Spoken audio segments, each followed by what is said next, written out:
श्री कृष्ण ने कहा, हे अर्जुन, तुम मेरे बड़े ही प्रिय सखा हो।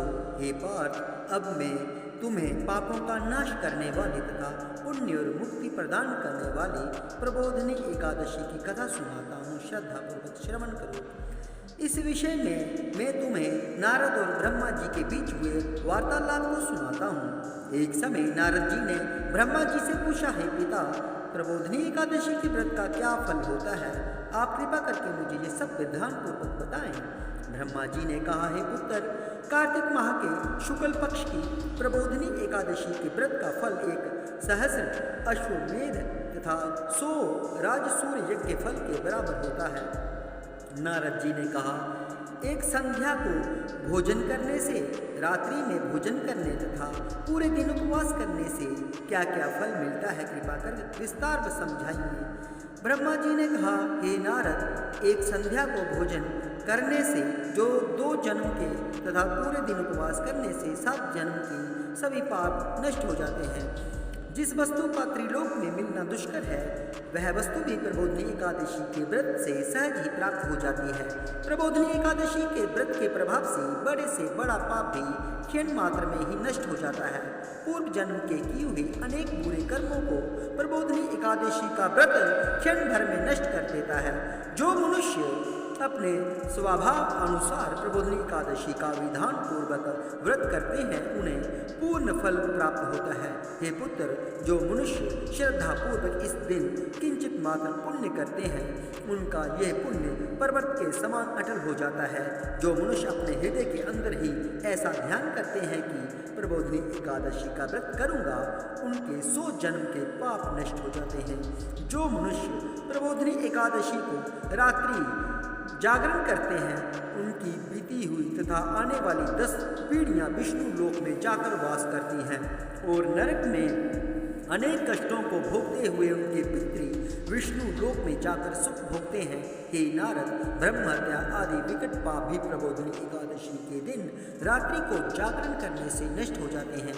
प्रबोधिनी एकादशी को रात्रि को जागर करने का फल अश्वमेध आदि यज्ञों के फल से भी ज्यादा होता है।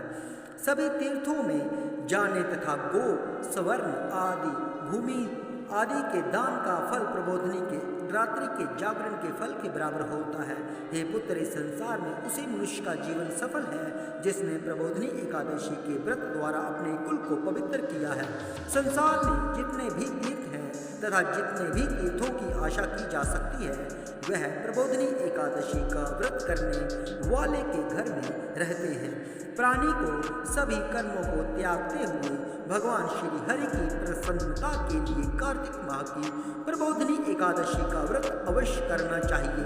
जो मनुष्य इस एकादशी व्रत को करता है, वह धनवान, योगी, तपस्वी तथा इंद्रियों को जीतने वाला होता है, क्योंकि एकादशी भगवान विष्णु की अत्यंत प्रिय है।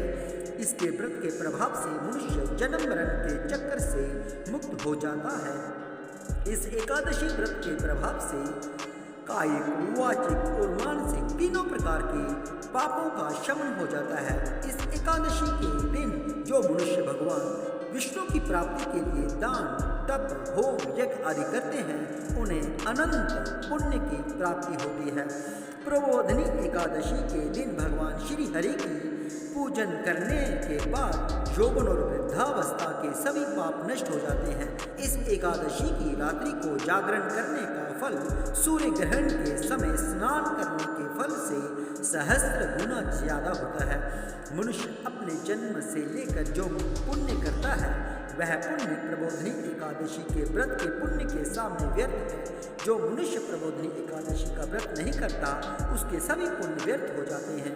इसलिए हे पुत्र, तुम्हें भी विधान पूर्वक भगवान विष्णु का पूजन करना चाहिए। जो मनुष्य कार्तिक माह के धर्मपरायण होकर अन्य व्यक्तियों का अन्न नहीं खाते, उन्हें चंद्रायण व्रत के फल की प्राप्ति होती है। कार्तिक माह में प्रभु दान आदि से उतने प्रसन्न नहीं होते जितने कि शास्त्रों की कथा सुनने से प्रसन्न होते हैं। कार्तिक माह में जो मनुष्य प्रभु की कथा को थोड़ा बहुत पढ़ते या सुनते हैं, उन्हें 100 गांवों के दान के फल की प्राप्ति होती है। ब्रह्मा जी की बात सुनकर नारद जी बोले, हे पिता, अब आप एकादशी के व्रत का विधान कहिए। और कैसा व्रत करने से किस पुण्य की प्राप्ति होती है, कृपा कर यह भी समझाएं। नारद जी की बात सुनकर ब्रह्मा जी बोले, हे पुत्र, इस एकादशी के दिन मनुष्य को ब्रह्म मुहूर्त में उठ जाना चाहिए और स्नान आदि से निवृत्त होकर व्रत का संकल्प करना चाहिए। उस समय भगवान विष्णु से प्रार्थना करनी चाहिए कि हे प्रभु, आज मैं निराहार रहूँगा और दूसरे दिन भोजन करूँगा, इसलिए आप मेरी रक्षा करें। इस प्रकार प्रार्थना करके भगवान का पूजन करना चाहिए और व्रत प्रारंभ करना चाहिए। इस रात्रि को भगवान के समीप गायन, नृत्य, बाजे तथा कीर्तन करते हुए रात्रि व्यतीत करनी चाहिए। प्रबोधिनी एकादशी के दिन कृपणता को त्याग कर बहुत से पुष्प अगर धूप आदि से भगवान की आराधना करनी चाहिए। शंख के जल से भगवान को अर्घ्य देना चाहिए। इसका फल तीर्थ दान से आदि से करोड़ गुना अधिक होता है। जो मनुष्य अगस्त्य पुष्प से भगवान का पूजन करते हैं, उनके सामने इंद्र भी हाथ जोड़ता है। कार्तिक माह में जो बिलपत्र से भगवान का पूजन करते हैं, उन्हें अंत में मुक्ति मिलती है। कार्तिक माह में जो मनुष्य तुलसी जी से भगवान का पूजन करता है, उन्हें 10,000 जन्मों के सभी पाप नष्ट हो जाते हैं। जो मनुष्य इस माह में श्री तुलसी जी के दर्शन करते हैं, या स्पर्श करते हैं, या ध्यान करते हैं, या कीर्तन करते हैं, या रोपण करते हैं अथवा सेवा करते हैं, वे 1000 कोटि युग तक भगवान विष्णु के लोक में वास करते हैं। जो मनुष्य तुलसी का पौधा लगाते हैं, उनके कुल में जो पैदा होते हैं, वे प्रलय के अंत तक विष्णु लोक में रहते हैं। जो मनुष्य भगवान का कदम्ब पुष्प से पूजन करते हैं, वह यमराज के कष्टों को नहीं पाते।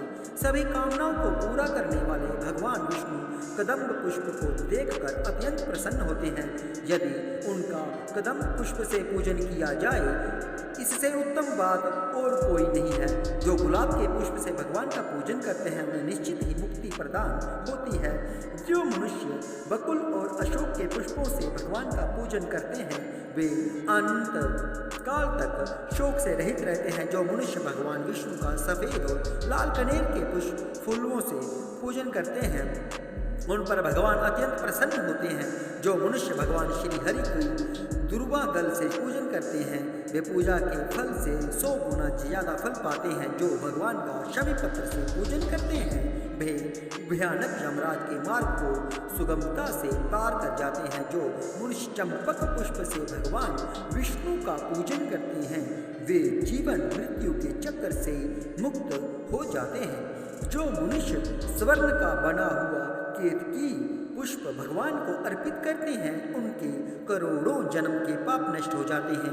जो मनुष्य पीले और रक्त वर्ण कमल के सुगंधित पुष्पों से भगवान का पूजन करते हैं, उन्हें श्वेत दीप में स्थान मिलता है। इस प्रकार रात्रि में भगवान का पूजन करके प्रातःकाल शुद्ध जल की नदी में स्नान करना चाहिए। स्नान करने के उपरांत भगवान की स्तुति करते हुए घर आकर भगवान का पूजन करना चाहिए। इसके बाद ब्राह्मणों को भोजन कराना चाहिए और दक्षिणा देकर आदर सहित उन्हें प्रसन्नतापूर्वक विदा करना चाहिए। इसके बाद गुरु की पूजा करनी चाहिए और ब्राह्मणों को दक्षिणा देकर नियम को छोड़ना चाहिए। जो मनुष्य रात्रि स्नान करते हैं, उन्हें दही और शहद दान करना चाहिए। जो मनुष्य फल की आशा करते हैं, उन्हें फल दान करना चाहिए। तेल की जगह घी और घी की जगह दूध, अन्नों में चावल दान करना चाहिए।